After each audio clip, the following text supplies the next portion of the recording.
जरूरी है। ओमिक्रॉन पर आज आपके लिए दो बड़े अपडेट्स हैं। पहला यह कि ब्रिटेन के स्वास्थ्य मंत्री ने यह कहा है कि वहां पर ओमिक्रॉन का कम्युनिटी ट्रांसमिशन शुरू हो चुका है, और दूसरा अपडेट यह कि हांगकांग में एक शुरुआती जांच हुई है जिसमें यह पता चला कि ओमिक्रॉन हवा में डेल्टा के मुकाबले ज्यादा देर तक रहता है और यह हवा से भी फैल सकता है। भारत का अपडेट यह है कि यहां पर आज ओमिक्रॉन का कोई नया मामला नहीं आया है और अब भी पूरे देश में ओमिक्रॉन के सिर्फ 23 मामले हैं। इसलिए आपको डरने की नहीं बल्कि सावधान रहने की जरूरत है, और यह हमारा कर्तव्य है कि हम आपको हर रोज नई जानकारी देकर, सच बताकर सावधान करते रहें। हालांकि आज हांगकांग से एक ऐसी खबर आई जिसने पूरी दुनिया को चिंता में डाल दिया है। हांगकांग की स्वास्थ्य एजेंसियों ने यह बताया कि कोरोना का नया वेरिएंट हवा के जरिए बहुत तेजी से फैल रहा है, जिसकी वजह से वहां संक्रमण के मामले लगातार बढ़ रहे हैं।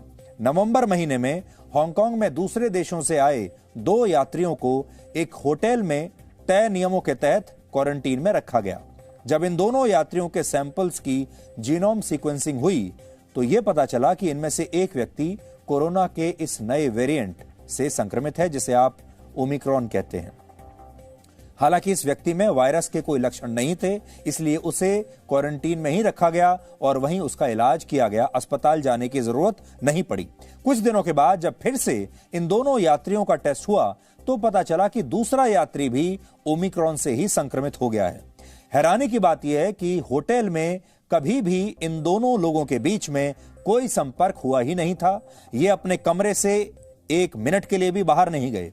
इनके कमरे के जो दरवाजे थे वो पूरे 24 घंटे बंद रहते थे और सिर्फ खाना और दवाई लाने के समय ही ये दरवाजे कमरे के खुलते थे, और डॉक्टरों का मानना है कि इसी दौरान ये वायरस हवा के जरिए एक कमरे से दूसरे कमरे में पहुंच गया।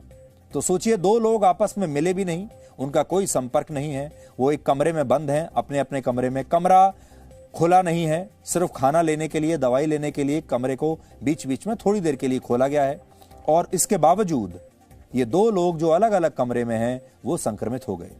जब कोई व्यक्ति खांसता या छींकता है या फिर जोर से चिल्लाकर बोलता है या कोई और इस तरह की गतिविधि करता है तो इस दौरान उसके मुंह और नाक से कई ड्रॉपलेट्स हवा में घुल जाते हैं, और अगर ये व्यक्ति कोरोना वायरस से संक्रमित है तो फिर इन ड्रॉपलेट्स में वायरस मौजूद हो सकता है। यानी इस तरह से वायरस हवा में आता है और फिर जब कोई दूसरा व्यक्ति उसी हवा में सांस लेता है तो फिर वायरस उसे भी संक्रमित कर देता है।